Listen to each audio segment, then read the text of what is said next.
जे only boss की ओर से जगत नेचर ब्लॉक में आप सबका हार्दिक स्वागत है।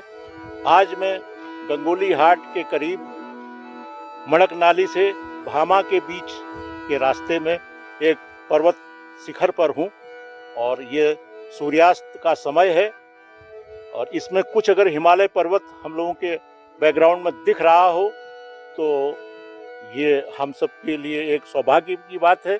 नहीं तो अभी मैं रेयर कैमरे से थोड़ा सा बेटर आपको दिखाने की कोशिश करूंगा। आप भी प्रकृति का आनंद लीजिए मेरे साथ में। जी आइए चलते हैं।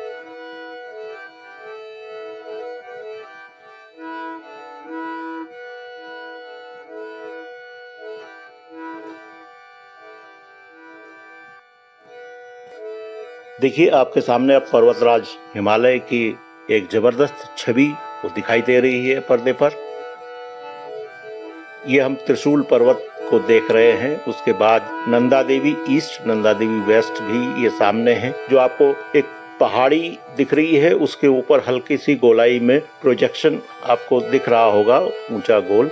उसी के ऊपर दो चोटियां अगल बगल जो है वो नंदा देवी ईस्ट, नंदा देवी वेस्ट है।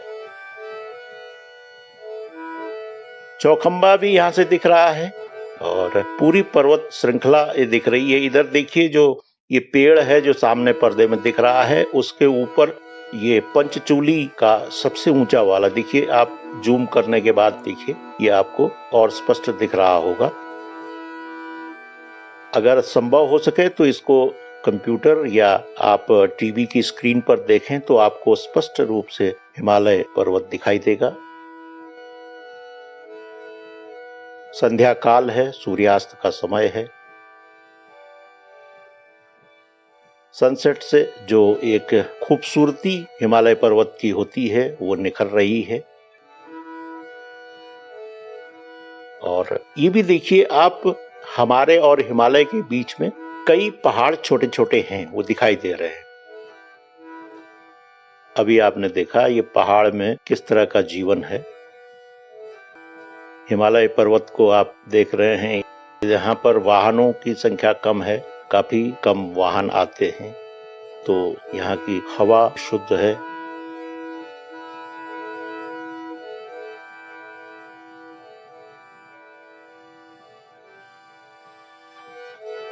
हम लोग प्रकृति के बिल्कुल गोद में हैं।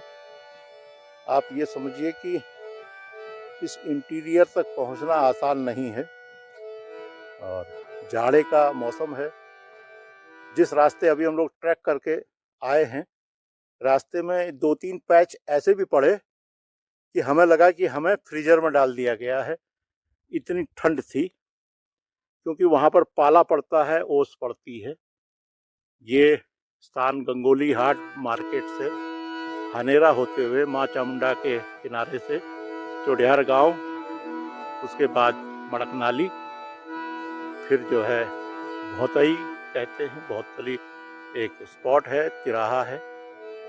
उसके बाद फिर ये स्थान आता है और एल्टीट्यूड के हिसाब से अगर ये देखें तो 8000 फीट के आसपास में, 7500 8000 फीट के बीच में इसका एल्टीट्यूड होगा। मेरे साथ में आईटी इंजीनियर जो है संतोष तिवारी जी हैं। लोकलाइट तो नहीं कहा जा सकता, लेकिन ये अपने शौक से इस इलाके में रहते हैं, यहाँ के बच्चों को शिक्षा देते हैं। अब इनसे जानना चाहेंगे कि हम कहाँ पर हैं, किस स्थान पर हैं, ये ज़्यादा स्पष्ट करेंगे। जी, अभी हम हैं गंगोली हाट से करीब 5 किलोमीटर आगे भामा वाली रोड में। एक्चुअल में हम बिल्कुल प्रकृति की गोद में हैं अभी, और हम यहाँ पर से कहें तो हमारे चारों ओर हिमालय के नज़ारे दिख रहे हैं। कह सकते हैं कि हम बिल्कुल हिमालय के इक्विवेलेंट हैं। और हिमालय के नज़ारों में हम कहें तो नंदा देवी की चोटी हमें यहाँ से दिख रही है, पंचाचूली दिख रही है, और थोड़ा ऊंचाई पे जाने पर हमें बद्रीनाथ की चोटी ऊंचाई दिखाई देती है, केदारकांठा की ऊंचाई दिखती है यहाँ से। और सर अभी आपको ये सारे नज़ारे दिखाएंगे। और इसके अलावा हम अगर चारों ओर की प्रकृति देखें, खूबसूरती देखें पहाड़ों की, ये चारों ओर की शांति देखें, ये शांति मतलब इतनी अतुलनीय है कि हम इसकी कल्पना नहीं कर सकते। और कहीं ऐसे जगहों पे, कहीं भी हम अगर शहरों की बात करें या किसी भी स्थान की बात करें, हमें इतनी शांति नहीं मिल सकती और ऐसी जगह देखने को नहीं मिल सकती। और एक चीज़ मैं और कहना चाहूँगा, पिछले हम आधे से 1 घंटे तक यहाँ पर हैं और मुश्किल से हमें 1, 2 या 3 गाड़ियाँ मुश्किल से दिख रही हैं। तो सोचें हम बिल्कुल रोड में खड़े हैं अभी। ना कोई गाड़ी है, ना कोई इंसान है, बस खूबसूरती है, प्रकृति है और सौंदर्य है, उसके अलावा और कुछ नहीं। आप भी कभी आइए, देखिए इन नज़ारों को और जीवन को जीना सीखिए इनको देखकर। असली जीवन का क्या है, ये मतलब हमें यहीं पे दिखता है। धन्यवाद। धन्यवाद संतोष जी, आपने बहुत अच्छी बातें बताई। यहाँ जो पारिस्थितिकी है, यहाँ का जो पर्यावरण है, वो बहुत ही खूबसूरत कहें या ह्यूमन फ्रेंडली कहें, और यही पर्यावरण हमारे शहरों में भी होना चाहिए। जिस तरह से यहाँ पर है, स्वच्छ हवा है, खुली हवा है और मंद मंद शीतल बयार बह रही है।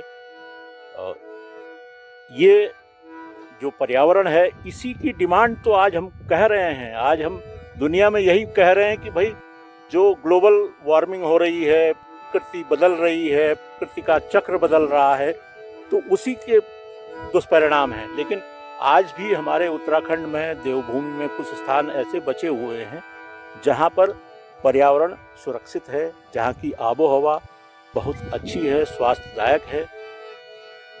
आगे मैं आपको और नज़ारे दिखाता हूँ प्रकृति के। आइए देखते हैं हिमालय।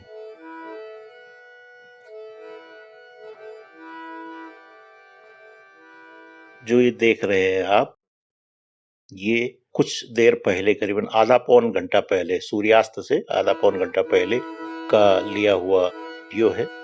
इसमें आप इधर की पहाड़ियों को स्पष्ट रूप से देख रहे हैं, कहाँ गांव बसा हुआ है, कहाँ कस्बे बसे हुए हैं, और हिमालय पर्वत को आप देख रहे हैं।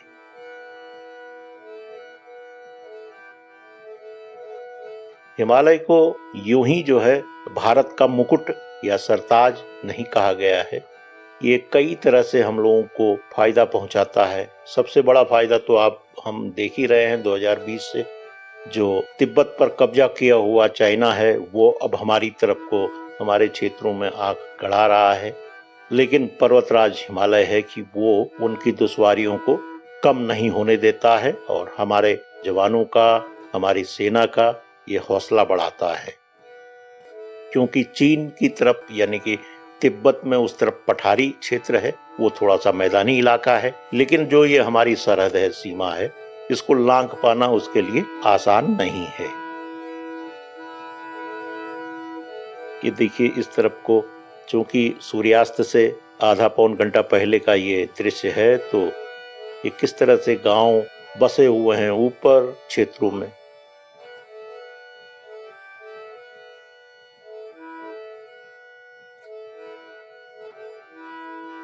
बहुत उत्तम, बहुत ही सुंदर, बहुत ही शांत, बहुत ही मन भावन स्थान है।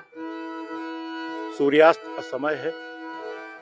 इस समय आसमान में हल्के सा कोहरा बादल लगे हुए हैं, इसलिए जो है हमें हिमालय पर्वत स्पष्ट यहाँ से नहीं दिख पा रहा है।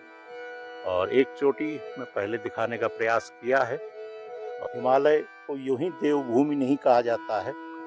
यहाँ पर आने के बाद आप विचार शून्य हो जाते हैं। लगभग आपके मस्तिष्क में विचारों का आना, यानी कि आप इधर उधर की बातें कम हो जाती हैं। ये संभव है कि लोकलाइट्स लोग, जो यहाँ स्थानीय लोग हैं, उनके लिए ये रोज की चीज़ है, लेकिन जो बाहर से आते हैं, उनको आते आते यहाँ पर अत्यंत रूप से जो वैचारिक उनके दिमाग में मंथन है, विचार का जो अस्थिरता है, वो समाप्त हो जाती है।